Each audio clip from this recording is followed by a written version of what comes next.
Tu te réveilles parfois en te demandant « Pourquoi cette famille? Pourquoi ces épreuves? Pourquoi moi ?»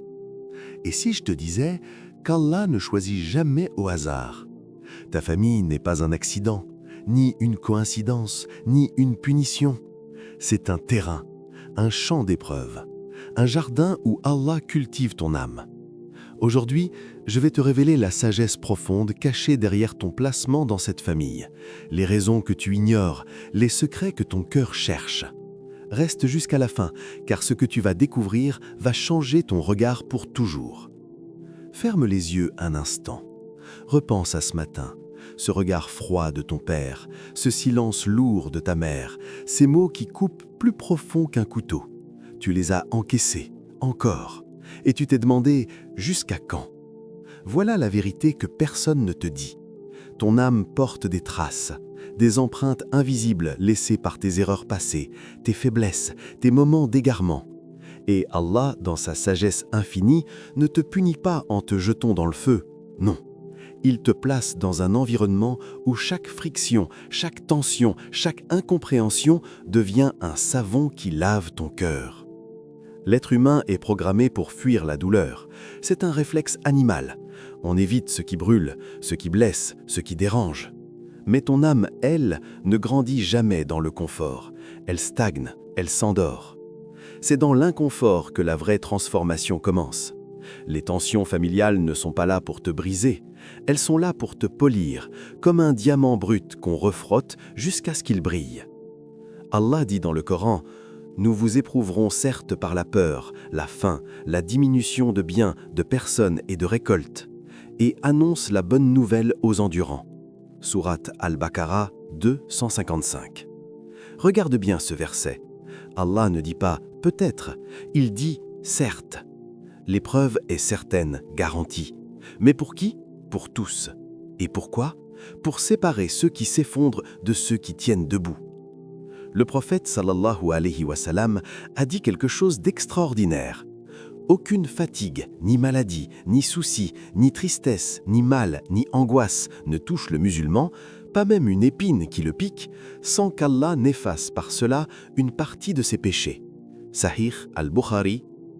Lis ça lentement. Même une épine, une toute petite épine qui pique ton doigt, efface des péchés. Alors imagine, ce père qui te rabaisse quotidiennement, cette mère qui ne te comprend jamais, ces frères qui te jalousent. Chaque mot blessant, chaque nuit à pleurer, chaque matin où tu dois sourire malgré la douleur. C'est des montagnes de péchés qui disparaissent, des ardoises qui s'effacent, des dettes qui se règlent sans que tu ne paies un centime. Imagine un frère, appelons-le Youssef.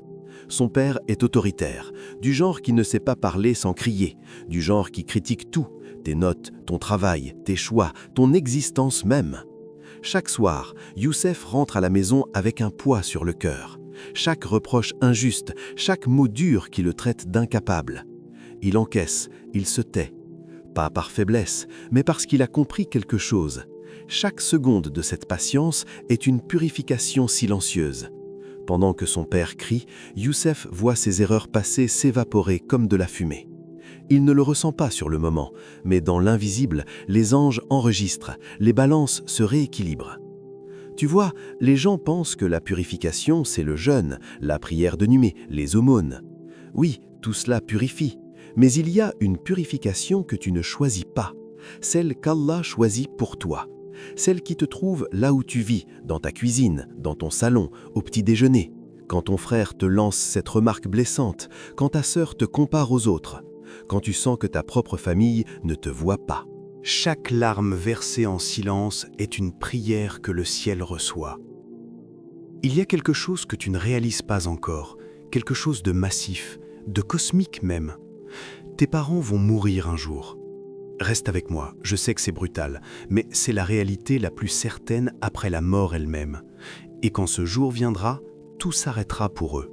Leur compte bancaire, figé. Leur maison, héritée. Leurs projets, abandonnés. Leurs rêves, enterrés avec eux. Mais il y a 3 choses, seulement 3, qui continueront à faire vivre leur balance même sous terre. Le prophète sallallahu alayhi wa sallam l'a dit avec une précision chirurgicale. Lorsque le fils d'Adam meurt, ses œuvres s'arrêtent sauf trois: une aumône continue, une science utile ou un enfant pieux qui invoque pour lui. Sahih Muslim. Relis ça. Un enfant pieux qui invoque pour lui. Toi, il parle de toi. Tu n'es pas juste un accident biologique, tu n'es pas juste le résultat d'une nuit, tu es un investissement éternel, un pont jeté entre ce monde et l'au-delà, une corde de sauvetage lancée depuis la tombe vers les jardins du paradis. Psychologiquement, les enfants pieux guérissent leurs parents de choses que la médecine ne peut même pas diagnostiquer. Les regrets, les douleurs enfouies, les erreurs qu'ils portent en silence depuis des décennies. Quand une mère vieillit et qu'elle voit son fils se lever pour le Fajr, elle ne dit rien, mais quelque chose se répare en elle. Une blessure ancienne se referme. Elle se dit « peut-être que je n'ai pas tout raté ». Quand un père âgé voit sa fille poser son front sur le tapis de prière, il oublie un instant ses échecs professionnels, ses ambitions avortées, ses déceptions. Il se dit « voilà ce qui compte vraiment ». Allah a lié l'adoration à lui avec le respect des parents dans le même souffle. Ce n'est pas un hasard. Écoute, ton Seigneur a décrété que vous n'adoriez que lui et de traiter vos parents avec bonté. Surat Al-Isra 17-23. Pas deux commandements séparés, un seul verset, une seule respiration divine, parce que ta relation avec tes parents est un test de ta relation avec Allah. Laisse-moi te raconter l'histoire de Fatima. Sa mère n'a jamais vraiment pratiqué. Elle connaissait Allah, oui, mais de loin. Elle faisait Ramadan par tradition, elle disait Bismillah par réflexe, mais la prière quotidienne, jamais régulière. Puis Fatima a grandi. Elle a découvert sa foi à 20 ans et elle a commencé à prier pour sa mère. Pas devant elle, pas pour la culpabiliser, mais seule, la nuit, dans ses soujouds. « Oh Allah, pardonne à ma mère, élève son rang, éclaire son cœur. » 30 ans plus tard, la mère meurt. Fatima est dévastée, mais elle ne s'arrête pas. Chaque nuit, elle invoque. Chaque prière, elle glisse le nom de sa mère. « Oh Allah, aie pitié d'elle. » Et dans le barzakh, dans cette dimension entre la mort et la résurrection, cette mère sent quelque chose, un élèvement, un changement. Les savants disent que les invocations des enfants pieux élèvent les morts degré par degré dans le paradis. Degré par degré, comme un ascenseur spirituel que tu actives depuis ta chambre. Tu n'es pas juste leur enfant, tu es leur meilleure assurance vie, leur seul investissement qui rapporte après leur mort. Ils ont peut-être économisé pour ta scolarité, ils t'ont peut-être acheté des vêtements, payé des factures, mais toi, tu peux leur acheter des demeures au paradis avec une simple invocation à 3 heures du matin. Pense à ça. Pendant qu'ils dorment, tu peux changer leur destinée éternelle. Tu n'es pas juste leur enfant, tu es leur pont vers l'éternité. Tu veux savoir pourquoi les guerriers les plus féroces ne s'entraînent jamais dans le confort ? Parce qu'un muscle ne se construit pas en restant immobile. Il se déchire d'abord, il brûle, il souffre, puis il se reconstruit, plus fort qu'avant. Ton âme fonctionne exactement pareil. La patience, le sabre, ce n'est pas un concept qu'on apprend en lisant des livres. Tu peux dévorer 1000 pages sur la patience, écouter 100 conférences, mémoriser 10 hadiths et rester fragile comme du verre. Parce que la vraie patience ne vient pas des mots. Elle vient des blessures répétées, des silences pesants, des tensions qui durent des années. Ta famille est ton dojo spirituel, ton terrain d'entraînement. Chaque dispute avec ton frère, un round de boxe. Chaque remarque blessante de ta mère, un poids soulevé. Chaque silence glacial de ton père, une série d'endurances. Tu ne choisis pas les exercices, mais chaque jour, sans le savoir, tu deviens plus solide. Il y a cette chose étrange que personne ne te dit. Les gens qui ont eu les familles les plus faciles sont souvent les plus fragiles face aux épreuves de la vie, parce qu'ils n'ont jamais appris à encaisser. Ils n'ont jamais développé cette capacité à tenir debout quand tout s'effondre. Mais toi qui as grandi dans les tensions, dans les incompréhensions, dans les malentendus constants, tu es en train de forger une armure invisible. Allah te dit quelque chose de puissant.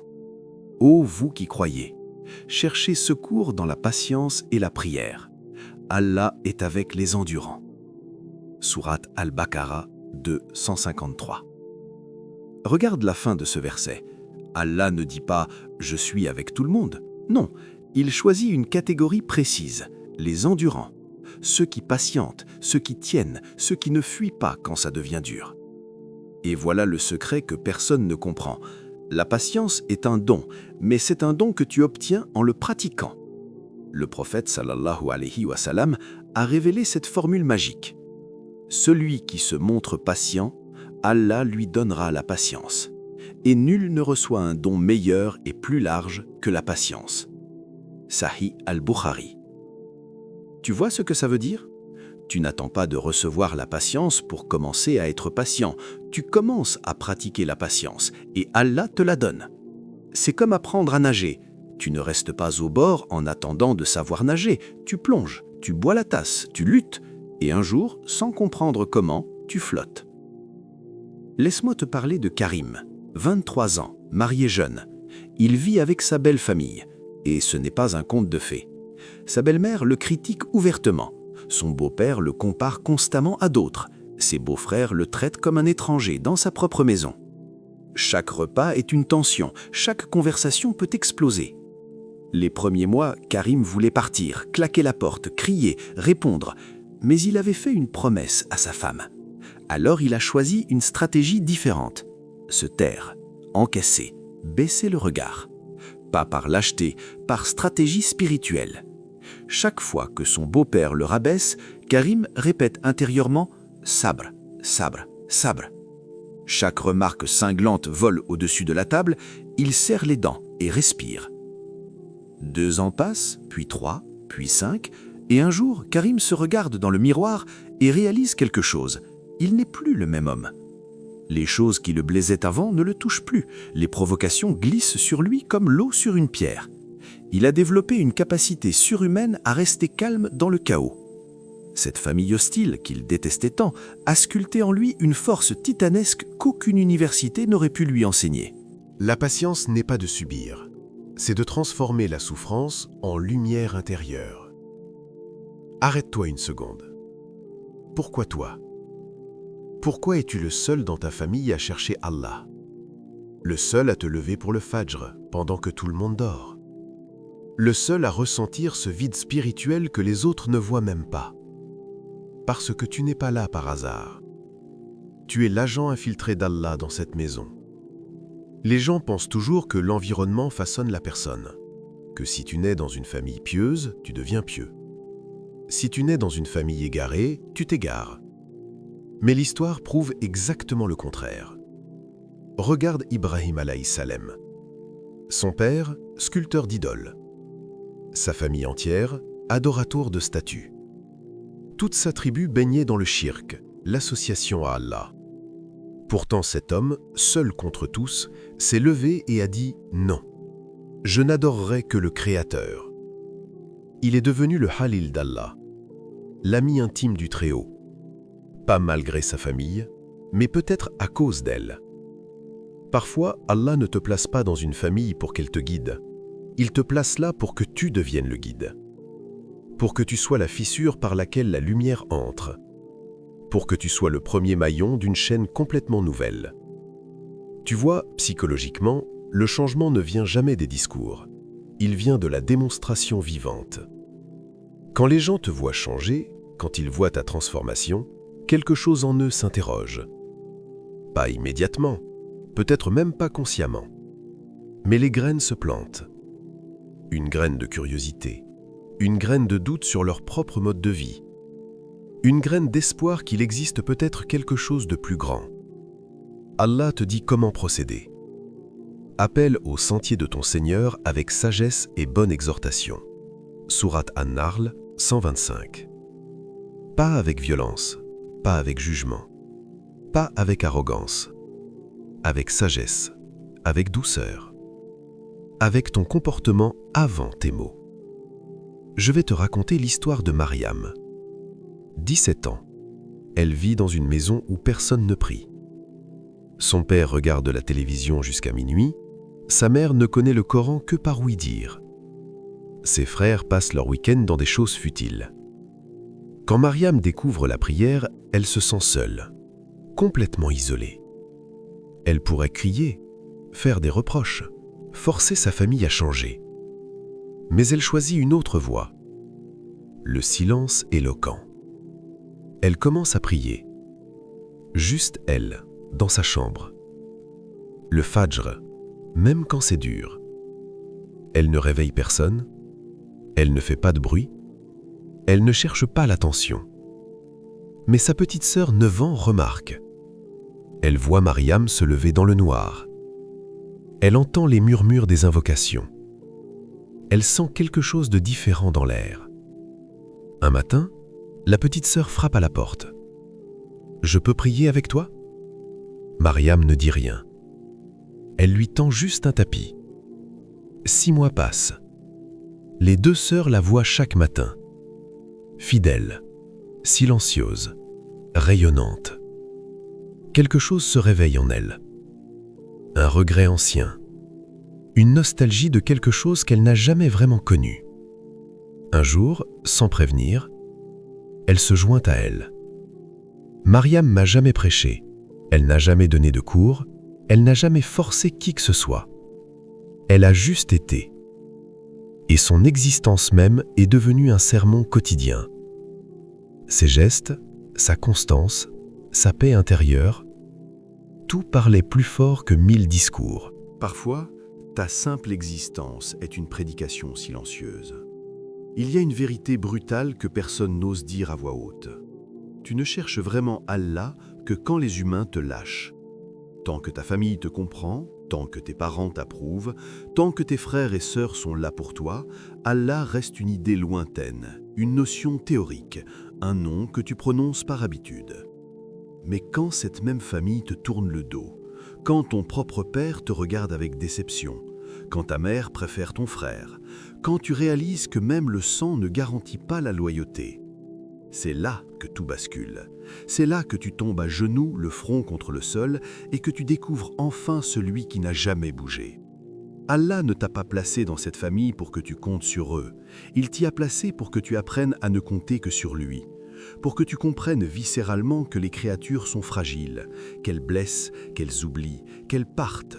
Mais lui reste, toujours, à chaque instant, plus proche de toi que ta veine jugulaire. Psychologiquement, l'être humain ne se tourne vers l'invisible que quand le visible s'effondre. C'est dans les ruines de tes relations humaines que s'érige ta relation divine. Ce n'est pas du cynisme, c'est de la réalité pure. Les moments où tu t'es senti le plus seul dans ta famille sont précisément les moments où Allah t'a attiré le plus près de lui. Écoute ce que Allah te dit. Et c'est lui qui est le très miséricordieux, le tout affectueux. Sourate Hud, chapitre 11, verset 90. Ar-Rahman, Ar-Rahim. Le très miséricordieux, le tout affectueux. Pas miséricordieux quand ça l'arrange, pas affectueux avec condition, non.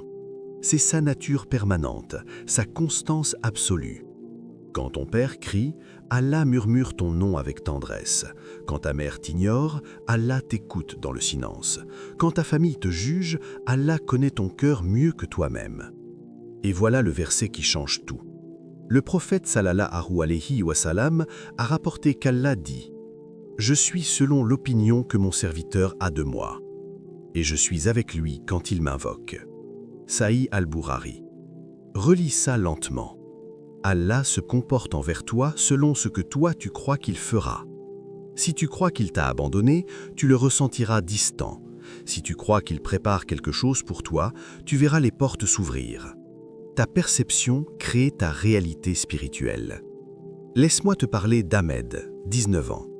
Toute sa vie, il a cherché l'approbation de son père. Chaque diplôme, chaque effort, chaque sacrifice. Tout pour gagner un regard de fierté. Mais rien n'a jamais été suffisant. Son père le compare toujours aux autres, le critique publiquement, le traite d'échec devant les invités. Ahmed encaisse, sourit, fait semblant que ça va. Mais la nuit, c'est une autre histoire.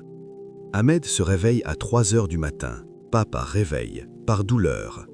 Il se lève, fait ses ablutions, étale son tapis. Et il pleure. Il pleure tellement que ses larmes trempent le tapis. Il parle à Allah comme il n'a jamais parlé à personne. Il lui raconte tout, la déception, l'abandon, le sentiment de ne jamais être assez.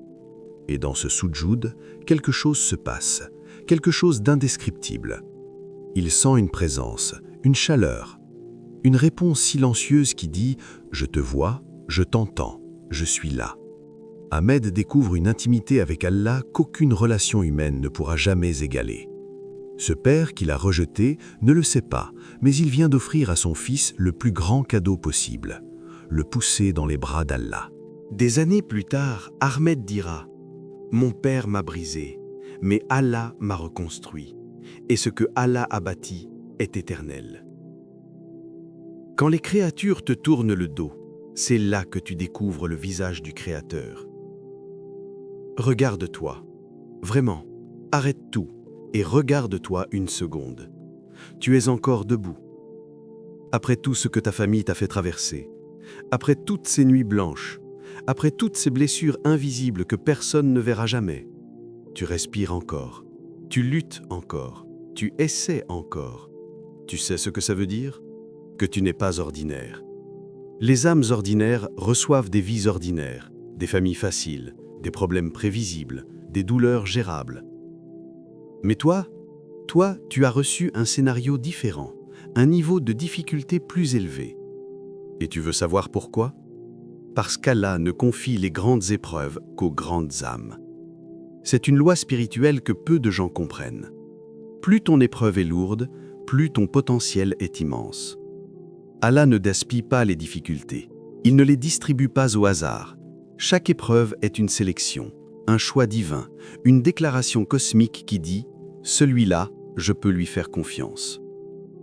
Le prophète, alayhi salam, a révélé cette hiérarchie divine. Les gens les plus éprouvés sont les prophètes, puis ceux qui leur ressemblent le plus, puis ceux qui leur ressemblent le plus. Tu vois l'ordre ? Les meilleurs en premier, pas les plus faibles, les plus forts, ceux qu'Allah prépare pour des missions que tu ne peux même pas encore imaginer. Ta famille difficile n'est pas une malédiction, c'est une certification, un diplôme invisible que tu es en train de passer. Allah te dit « Je vais te montrer de quoi tu es vraiment capable ». Il y a cette garantie absolue qu'Allah te donne dans le Coran. Allah n'impose à aucune âme une charge supérieure à sa capacité. C'est un contrat sacré. Allah ne surcharge jamais, il calibre parfaitement. Si tu portes ce poids aujourd'hui, c'est la preuve mathématique que tu as la force de le porter. Pas facilement, pas confortablement, mais possible, toujours possible. Pense à un haltérophile dans une salle de sport. L'entraîneur ne met jamais 100 kilos sur la barre d'un débutant. Pourquoi ? Parce que ça le briserait. Mais quand il voit que l'athlète peut soulever 80 kilos, il ajoute du poids.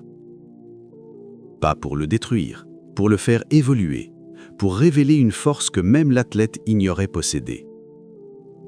Ta famille difficile est ton poids, et Allah est ton entraîneur. Regarde Youssouf alayhi salam.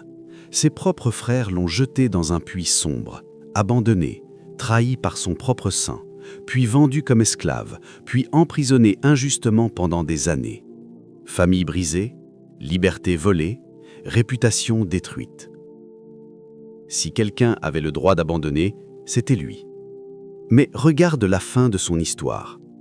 Ministre d'Égypte, conseiller du roi, sauveur de nations entières pendant la famine. Ses frères, ceux-là même qui l'ont trahi, viennent s'incliner devant lui, sans même le reconnaître. Et quand il révèle enfin son identité, il ne se venge pas. Il dit « Pas de récrimination contre vous aujourd'hui. Qu'Allah vous pardonne. C'est lui le plus miséricordieux des miséricordieux. » Un champion n'est jamais né d'une vie facile. Jamais. Les histoires extraordinaires commencent toujours par des débuts impossibles.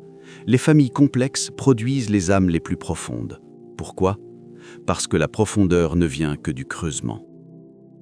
Et le creusement fait mal.